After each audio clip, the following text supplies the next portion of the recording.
நான் வெளியில பேசுவேன் அப்படி தாவேக்காவுக்கு ஆதரவா கேட்டா நான் வந்து திமுக கூட்டணியில் தான் இருக்கேன். இதுக்கு நீங்க அங்கேயே போயிடலாம். உதயசூரியன் சின்னத்தில் ஜெயிச்ச 2 சட்டமன்ற உறுப்பினரோட பதவியை ராஜினாமா செஞ்சுட்டு நான் வந்தா எனக்கு அமைச்சரவையில் இடம் கொடுப்பீங்களா நான் கேட்டாராம். இல்ல இது சம்பந்தமா நான் பேச முடியாதுன்னு இருக்காரு முதலமைச்சர். முதல் போட்ட அமைச்சர் ஒருத்தர் இருக்காரு, அவர்கிட்ட போய் பேசுங்க, அவர் இதுக்கு கரெக்டான எக்ஸ்பிளனேஷன் கொடுத்துருவாரு. அது யாரு? எங்க அண்ணன் ஆதவர்ச்சனா. இனி 10 ஆண்டு காலம் தாவேக்கா தான் ஆட்சியில் இருக்க போகுது அப்படின்னா அவர் எப்படி திமுக கூட்டணியில் இருக்கிறதா அர்த்தம். 2 சீட்டு 3 சீட்டு 5 சீட்டுக்கெல்லாம் அண்ணன் எப்படி எல்லாம் யூ-டர்ன் போடுவாருன்னு தமிழ்நாடு அரசியலை பார்த்துட்டு இருக்கவங்களுக்கு தெரியும். இப்ப எப்படி திமுக பாஜக இணைவுங்கிறது வந்து கூட்டணிங்கிறது பெரிய அபத்தமோ வரலாற்று பிழையோ அது போலதான் அதிமுக திமுக கூட்டணியும் அப்படியா.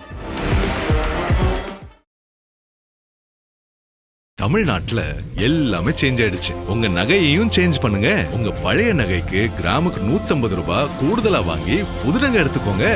அதே கம்மி சேதாரம் தான் உங்க லலிதால மட்டும்தான். ஆச்சி மசாலா எந்த சமையலும் ருசி தேடும் ரகசியம் 20 ரூபாய். உலக தமிழர்களுக்கு வணக்கம். இது கிங் டிவி. இன்றைய நிகழ்வு நம்மோடு திராவிட முன்னேற்ற கழகத்திலிருந்து செய்தி தொடர்பாளர் திரு துரை தமிழ்ச்செல்வன் நினைக்கிறார். வணக்கம் தொடர். வணக்கம் தொடர்.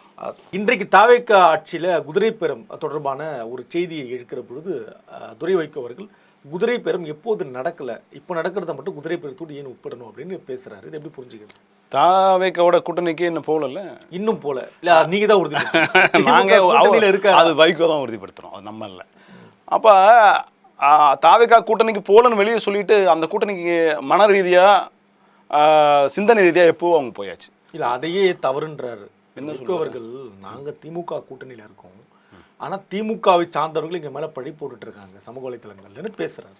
சரி, அப்ப ஒரு கூட்டணியில இருந்தா அந்த கூட்டணிக்கான தார்மீக தன்மை இருக்கு, அப்படி பேசக்கூடாது அவர். அப்ப இது என்னன்னா ஒரு உள்ளே வெளியே விளையாட்டு. நான் வெளியில பேசுவேன் அப்படி தாவேக்காவுக்கு ஆதரவா, ஆனா வெளியே கேட்டா நான் வந்து திமுக கூட்டணியில் தான் இருக்கேன்னு சொல்லிடுவேன். இதுக்கு நீங்க அங்கேயே போயிடலாம். இல்ல கூட்டணி கட்சிகள் என்ன பேசணும் நம்ம முடிவு பண்ணக்கூடாது இல்லையா? நீங்க என்ன பேசணுன்றது உங்க தலைமை முடிவு பண்ண. அப்ப இது இல்லைங்க, கூட்டணி கட்சிகள்ன்றது அந்த கூட்டணி கட்சிகள் தலைமை வகிக்கிற அந்த கட்சியோட கருத்தாக தான் இருக்கும் இல்லையா? இப்போ ஒரு உதாரணத்துக்கு சொல்கிறேன், மத நல்லிணக்கம் அப்படின்றது திராவிட முன்னேற்ற கழகத்தோட கூட்டணி தலைமையிலான கூட்டணியோட கருத்து அப்படின்னா திமுக என்ன நினைக்குதோ அதுதான் அந்த கட்சி சார்ந்திருக்கிற கூட்டணி. ஏன்னா ஒத்த கொள்கை அடிப்படையை நல்லா புரிஞ்சுக்க முடியும். அப்புறம் கொள்கை வேற, ஆட்சி நிர்வாகம் தொடர்பான அன்றாட நடவடிக்கைகள். சரி, அது அவர் எப்பவுமே அண்ணன் வைகோ வந்து ஒரு யூ-டர்ன் போட்டிருக்காரு, பரவாயில்ல. அப்புறம் அவரே துரை வைகோவையும் அப்படியே தயார் செஞ்சிருக்காரு. எங்களுக்கு அதில் ரொம்ப மகிழ்ச்சியும் கூட. ஆமாம், ஏன்னா இந்த அரசியல் வெறுமனே இப்போ நாங்களும் சோஷியல் மீடியாவில் நிறைய பார்க்குறோம்.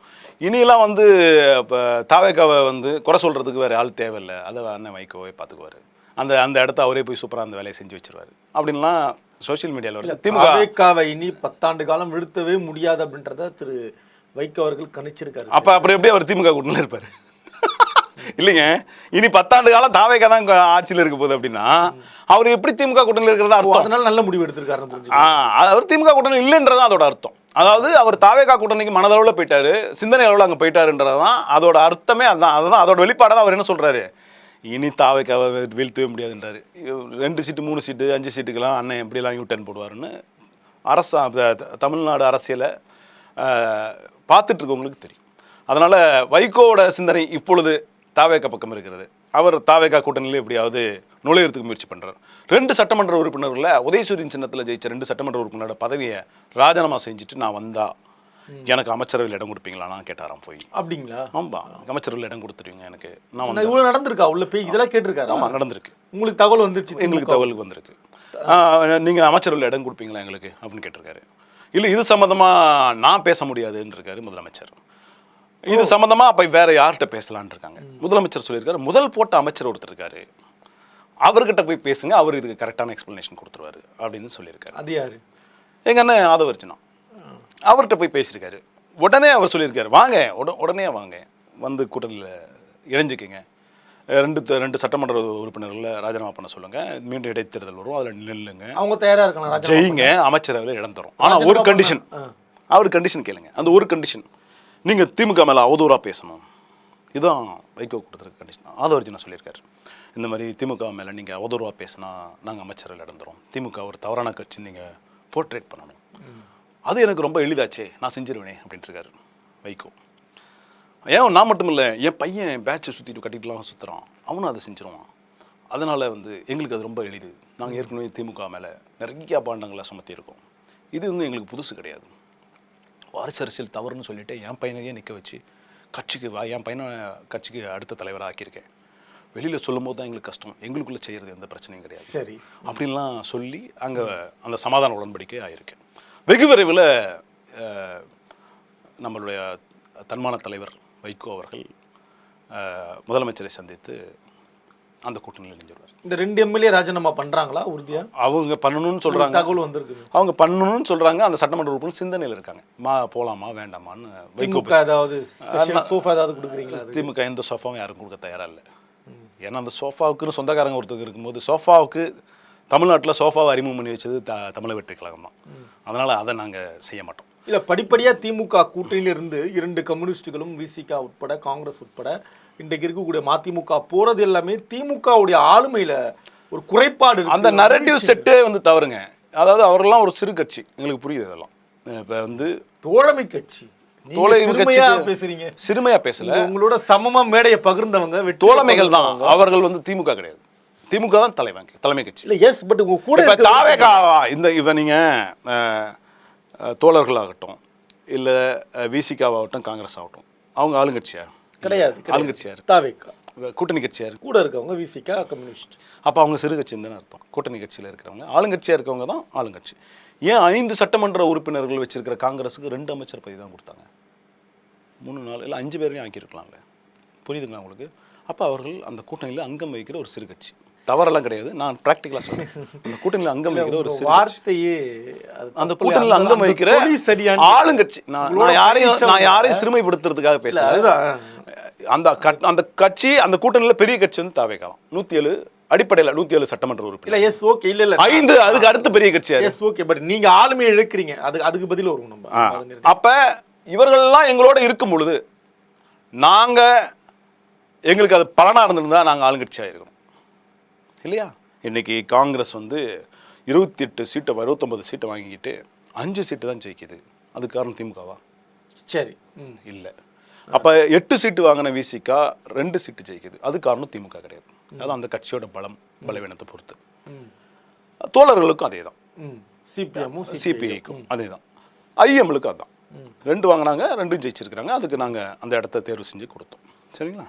இப்போ இவர்கள் யாருமே வந்து திமுகவோட வெற்றிக்கு இவங்க தான் காரணம் அப்படின்னு போன தடவை சொன்னோம்னா திமுக எப்படி நிராகரிச்சதோ அதே போல தான் திமுகவோட தோல்விக்கும் இவங்க காரணம் கிடையாது. சரியா? அப்போ இவர்கள் தான் திமுகவோட வெற்றி தோல்வி வந்து தீர்மானிக்கிற இடத்துல இருக்காங்க. அப்படின்னா இவங்க இருந்ததுனால 2026 திமுக ஆளுங்கட்சியாக தான் ஆயிருக்கணும், ஆகலை. அப்போ எதை நோக்கி போகிறாங்க இவங்கன்னா, யார் ஆளுங்கட்சியாக இருக்காங்களோ அவங்கள நோக்கி போகிறாங்க. யார் ஆளுங்கட்சியாக வர வேண்டிய இடத்துல இருக்கோ, அண்ணன் திரும்ப இதை சொல்லியிருக்காரு, எக்ஸ்பிளைன் பண்ணியிருக்காரு அழகா. இப்போ திமுகவுக்கு வந்து 100 சீட்டு வரும்பொழுது நாங்கள் அந்த முடிவு எடுத்திருந்தோம்னா தவறான முடிவுலாம். இப்போ தாவேகாவுக்கு அந்த முடிவு இருக்குது, அந்த நிலை இருக்குது ஆட்சி அமைக்கும் போது, அதனால் நாங்கள் அவங்க சேர்ந்து போகிறோம். அப்போ யார் ஆளுங்கட்சியாக இருக்கிறாங்க, யார் ஆட்சி அமைக்கிறதுக்கு நெருங்கி இருக்கிறாங்க, அவங்க பக்கம் நாங்கள் இருக்கோன்றது அவங்களே ஒத்துருக்காங்க. புரியுதுங்களா நான் சொல்கிற வருது? அப்போ இங்கே திமுகவோட ஆளுமை என்ன இருக்குது? அவர்களே ஓப்பன் ஸ்டேட்மெண்ட் சொல்கிறாங்க, நாங்கள் ஆளுங்கட்சி ஆக வேண்டிய இடத்துல இருக்கிற தாவேகாவை ஆதரிக்கிறது, அவர்களுக்கு குறைந்த எண்ணிக்கையில் சீட்டு இருக்குதுனால நாங்கள் அங்கே போகிறோம். அப்போ திமுக அவர்களுக்கு இருக்கிறதுக்கும் கூட்டணியில் இருக்கிறதுக்கும் திமுக காரணம் கிடையாது, வெளியே இருந்தது திமுக காரணம். அது அந்த கட்சியோட சொந்த முடிவு. அது அப்போ நாங்கள் கூட்டணி கட்சியாக இருக்கிறவங்கள யாரையும் நிர்பந்திச்சதே கிடையாதுன்றதுக்கு தான் எடுத்துக்காட்டு. நீங்கள் சொன்னீங்க இல்லையா, காங்கிரஸ் தேர்தலுக்கு முன்னாடி காங்கிரஸ் வந்து திமுக கட்டாயப்படுத்துது, விசிகாவை கட்டாயப்படுத்துது, மார்க்சிஸ்ட்டை கட்டாயப்படுத்துது, இந்திய கம்யூனிஸ்ட்டை இதெல்லாம் இல்லை. இவர்கள் எப்படி இப்பொழுது சுதந்திரமான முடிவு எடுத்தோம்னு தோழர்கள் சொல்கிறாங்க, விசிகா எங்களோட முடிவுன்னு சொல்லுது, காங்கிரஸ் எங்களோட சொந்த முடிவுன்னு சொல்லுதோ, அதுபோல தான் திமுக யாரையும் நிர்பந்திக்கவில்லை. திமுகவோட ஆளுமை கீழே இது பிரச்சனை. நிர்பந்திக்க வேண்டாம். இல்லை, நேற்று கூட திரு சண்முகம் அவர்கள் தோழர் சண்முகம் பேசுகிற பொழுது திமுக கூட்டணி அமைக்க முயற்சி பண்ணாங்க, நாங்கள் அதை விரும்பலை, ஏன் அவங்க மட்டும்தான் ஆட்சி நடத்தணுமா இந்த தமிழ்நாட்டில், புது சக்தி வரக்கூடாதான்னு பேசியிருக்கு. ரொம்ப அபத்தமானது சண்முகம் என்ன சொன்னது. ஏன்னா அவரு ஒரு வாரமாக சொல்கிறாரு தான், நாங்கள் அதுக்கு பதில் சொல்லிட்டே தான் இருக்கோம். இப்போ அதிமுக என்றைக்குமே இணைய முடியாதுங்க. அதுவும் இப்போ எப்படி திமுக பாஜக இணைவுங்கிறது வந்து கூட்டணிங்கிறது பெரிய அபத்தமோ வரலாற்று பிழையோ, 99க்கு அப்புறம் அது ஒரு வரலாற்று பிழை தான், இனி நிகழ்ந்தான். அதுபோல தான் அதிமுக கூட்டணியும் அப்படி அமையும். அதிமுக நேரடியான எதிரி எங்களுக்கு. இப்போ நீங்கள் வந்து கேப்பில் கிடா வெட்டினாலும் அவங்க எங்களோட நேரடி எதிரி. சரி, அவர்களோட கூட்டணி அமைச்சு யாரோ 2 பேர் பேசின வார்த்தை. எங்களுடைய கட்சியோட துணை பொதுச் செயலாளர் அண்ணன் நாராஸ் அவர்கள் அதுக்கு ஒரு பிரஸ் மீட்டே வச்சு சொன்னாங்க. யாரோ 2 பேர் பேசுனதுக்கெல்லாம் நாங்க காரணமாக முடியுமா? தலைவர்கள் பேசிட்டாங்களா? பொது மேடையிலங்க தலைவர்கள் பேசிட்டாங்களா? ஊடகத்துல பொது மேடையில 3 தலைவர் உட்கார்ந்து பேச 4 தலைவர் உட்கார்றாங்க. அண்ணன் திருமாலை தொடங்கி சண்முகம் தோழர்ல தொடங்கி எல்லாரும் 4 சரி, அது வந்து திருமானம் சொன்னாரா? அதாவது எடப்பாடி பழனிசாமியும் எங்களுடைய தலைவர் முத்துவேல் கருணாநிதி ஸ்டாலின் அவர்களும் பேச்சுவார்த்தை நடத்துறாங்க அப்படின்னு சொன்னாங்களா?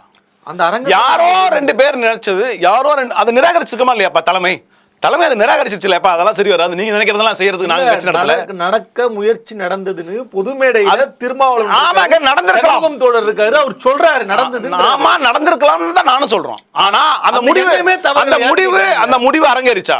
யாரோ 2 பேர் கட்சிக்குள்ள நினைச்சத, அதிமுக இருக்க 2 பேர் நினைச்சத, திமுக இருக்க 2 பேர் நினைச்சத தலைமை அதை அங்கீகரிச்சுதா? தலைமை அதை நிராகரிச்சிருக்குல்ல? யாரோ 2 பேர் நினைச்சத ஆமாப்பா வா உடனே போய் கூட்டு பேச்சுவார்த்தை. அதாவது நீங்க எப்படி சொல்ல வரீங்க தெரியுமா? வெளியே வந்து நாங்க அது விரும்பல. அப்படி கிடையாதுங்க. நீங்க இருந்திருந்தாலுமே நடக்காது. அது நீங்க இருந்திருந்தாலுமே நடக்காது. நீங்க போனதுக்கு ஒரு சாக்கு வேணா சொல்லிக்கலாம், உங்களோட ஆத்ம அமைதிக்காக. நீங்க யாரும் உங்களை வந்து தூய சக்தியோட போய் சேர்ந்ததுனால உங்களுக்கு எல்லாரும் தூய சக்தி நினைக்கணுன்றதுக்காக ஒரு கருத்தை நீங்க சொல்லிக்கலாமே தவிர, அதை திமுக உள்வாங்குச்சா, திமுக அதை கூப்பிட்டு கட்டாயப்படுத்துச்சா அப்படின்னா நீங்க போகலாம். இப்போ வந்து எங்க தலைவர்கள், எங்களோட துணை பொதுச் செயலாளர்கள் யாராவது கூப்பிட்டு 2ஆம் கட்ட தலைவர்கள் பேசினாங்கன்னா அவங்க பேரை சொல்லட்டும். இது ஒரு நரேட்டிவ்ன்றேன். இந்த நரேட்டிவ் தான் நோக்கம். இந்த நரேட்டிவ்க்கு என்ன நோக்கம்? இந்த நரேட்டிவ் அவருக்கு செட் பண்ண சொல்லப்பட்டு யார் சொல்லப்பட்டிருக்கு? ஆதவர்ஜுனா பெண் ரூட் மீடியா அவங்க சொல்லி இது அவங்களால நம்ப வைக்கப்பட்டிருக்கு. மேபி ரூட் மீடியாவில இருந்தே 2 பேர் இப்படி பேசியிருக்கலாம். நான் சொல்றேன், நாங்க இல்லன்றோம். அவர் நம்ப வச்சிருக்கலாம். அப்படி திமுக சைடுல இருந்து இப்படி பேசுனாங்க, அதிமுக சைடுல இருந்து இப்படி பேசுனாங்க. இதனால பலன் இப்ப உங்களுக்கு சொல்றேன், உங்களுக்கு ரொம்ப நாளா இந்த விஷயத்தை நம்ம பேசிட்டு இருக்கோம். ஒரு செயலால பலனடைய போறவங்க யாரு? இப்ப ஆளுங்கட்சி ஆகிறதுல எவ்வளவு பெரிய சிக்கல் அதிமுக கூட்டணியில ஆளுங்கட்சி ஆகிறதுல இருக்கு. யார் முதலமைச்சர் வேட்பாளர்? இன்னொருத்தர் முதலமைச்சர் ஆகிறதுக்கு திமுக அனுமதிக்குமா? திமுக முதலமைச்சர் ஆகிறதுக்கு அதிமுக அனுமதிக்குமா? எவ்வளவு பெரிய வரலாற்று பிழை இது. இது ஒரு கட்சி நடத்துற அதிமுக நடத்துற பழனிசாமிக்கு தெரியும், எங்களுடைய தலைவருக்கும் தெரியும். இது அப்படி நிகழ்றதுக்கு வாய்ப்பே கிடையாது. எல்லாருக்குமே தெரியும் அப்படி நிகழ்றதுக்கு வாய்ப்பே இல்லைன்னு. மீறியும் இது நடந்துருச்சு, இப்படி ஒரு பேச்சுவார்த்தை நடந்துச்சு அப்படின்னா அந்த ட்ரெண்ட் செட்டால, அந்த நரேட்டிவ் செட்டால பலனடைகிறது யாருன்னா ஆப்வியஸ்லி ரூட் மீடியா தான். இதை ரூட் மீடியாவால செய்யப்பட்ட ஒரு தொடர்ந்து நரேட்டிவ் செட் பண்ணிட்டு இருக்காங்க. அதுதான் இன்னைக்கும் இவங்க ஆளுங்கட்சி ஆகி 40 நாள் ஆகுது. ஒரே ஒரு நிமிஷம் இதை மட்டும் முடிச்சிடறேன். அவங்க ஆளுங்கட்சி ஆகி 40 நாள் ஆகுது. 40 நாள் ஆளுங்கட்சி ஆன பிறகும் ஒரு விஷயம் நடந்துச்சுன்றதை மட்டுமே சொல்லி பலனடைகிறது யாரு? உங்களுக்கு புரியுது? நான் என்ன பாயிண்ட் வரேன்னு புரியுதா? 40 நாள் நீங்க அதெல்லாம் முடிஞ்சு நீங்க ஆளுங்கட்சி ஆகி 40 நாள் ஆகுது. உங்களுக்கு சட்டம் ஒழுங்கு பிரச்சனைன்னு உங்களுக்கு தலைமையில இருக்க பிரச்சனை அதிகமா இருக்கு. மீண்டும் முடிஞ்சு போன ஒரு விஷயத்த அப்படி பேச ஆரம்பிச்சாங்க, அப்படி பேசினாங்க. அதனால பலன் யாருக்கு? திமுகவை பலவீனப்படுத்துறதா, அதிமுகவை பலவீனப்படுத்துறதா, இல்ல திமுக அதிமுக ரெண்டும் மீண்டும் வந்துடவே கூடாதுன்றவங்களோட சிந்தனையான எங்களுக்கு புரியல. நாங்க என்ன கேட்கிறோம்? திமுக அதிமுக ஒரு கூட்டணி, ஒரு அலையன்ஸுங்கிறது வந்து வரலாற்று பிழை. மீண்டும் சொல்றோம், நாங்களே சொல்றோம், அந்த வரலாற்று பிழை. அப்படி நடந்திருக்கிறது வாய்ப்பே இல்லை. நாங்க யாரும் அதை என்கரேஜ் பண்ணல. சொல்றதுக்கு நம்ம இவனுக்கு இவ்வளவு பதட்டப்படுறீங்க. இன்னும் 2-3 நாள்ல திரு வைகோ பேச தொடங்கினா என்ன பண்ணுவீங்கன்னு கேட்கறேன். நாங்க எதிர்கொள்ளத்தான் போறோம். வைகோ இதை விட மோசமாலாம் எங்களை பேசியிருக்காரு. இப்ப புதுசு கிடையாது.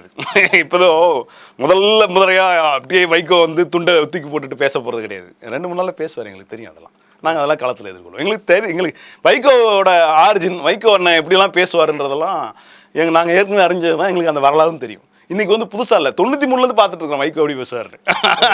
93லேருந்து வைகோ எப்படிலாம் பேசுவாரு, எப்படிலாம் டபுள் ஸ்டாண்டர்ட் எடுப்பாரு. ஏங்க நீங்க அவங்களுக்கும் சோஃபா போயிருக்கா இல்லையான்றது வைகோ தான் உறுதிப்படுத்தணும். துரை வைகோ தான் சொல்லணும். நீங்களே துரை வைகோ, நாங்க சோஃபா பத்தி பேசவே இல்லை. தனிப்பட்ட முறையில் இப்போ நான் நேரடியாக நீங்களே திரு வைகோ அவர்களை தொடர்றதுக்கு பயப்படுறீங்களேன்ற. எதுக்கு பயம் எங்களுக்கு? இதனால வரல அவர் கூட்டணியில் இருக்கிறதா அவர் சொல்றாரு, அதை நான் மதிக்கிறேன். அந்த வார்த்தை மரியாதை கொடுக்கும். அதனால இப்ப அவர் சொல்லட்டும், அவர் வந்து நாங்க திமுக கூட்டணி எனக்கு பங்கு கிடையாது, நான் திமுக வெளியே போயிட்டேன் அப்படின்னு சொல்லட்டும். அப்புறம் இதுல அண்ணன் ஒரு திராவிட அரசியல்ல நீண்ட நெடுகாலமாக அறிவாலயத்தில் பயிற்சி பெற்றவர், பேரறிஞர் அண்ணா, முத்தமிழ் தலைவர் கலைஞர் என்று சொல்லி பேச்சை தொடங்கியவர். எங்களுக்கு அந்த வார்த்தைக்காக நாங்கள் மரியாதை கொடுக்குறோம். சரி, அதனால நாங்க என்ன சொல்றோம், நீங்க போங்க, அப்புறம் நாங்க பேசுறோம். இப்ப நீங்க இருக்க நீங்களும் சொல்றீங்க, நாங்களும் கேட்கிறோம். ஆனாலும் நீங்க பேசின சில வார்த்தைகள்ல இருந்து நாங்க வேறுபட்டு அந்த கருத்தெல்லாம் சொல்லிட்டு இருக்கோம். நன்றி தொடர். நன்றி. தமிழ்நாட்டுல எல்லாமே சேஞ்ச் ஆயிடுச்சு. உங்க நகையையும் சேஞ்ச் பண்ணுங்க. உங்க பழைய நகைக்கு கிராமுக்கு 150 ரூபாய் கூடுதலா வாங்கி புது நகை எடுத்துக்கோங்க. அதே கம்மி சேதாரம் தான் உங்க லலிதால மட்டும்தான். எந்த சமையலும் ருசி தேடும் ரகசியம்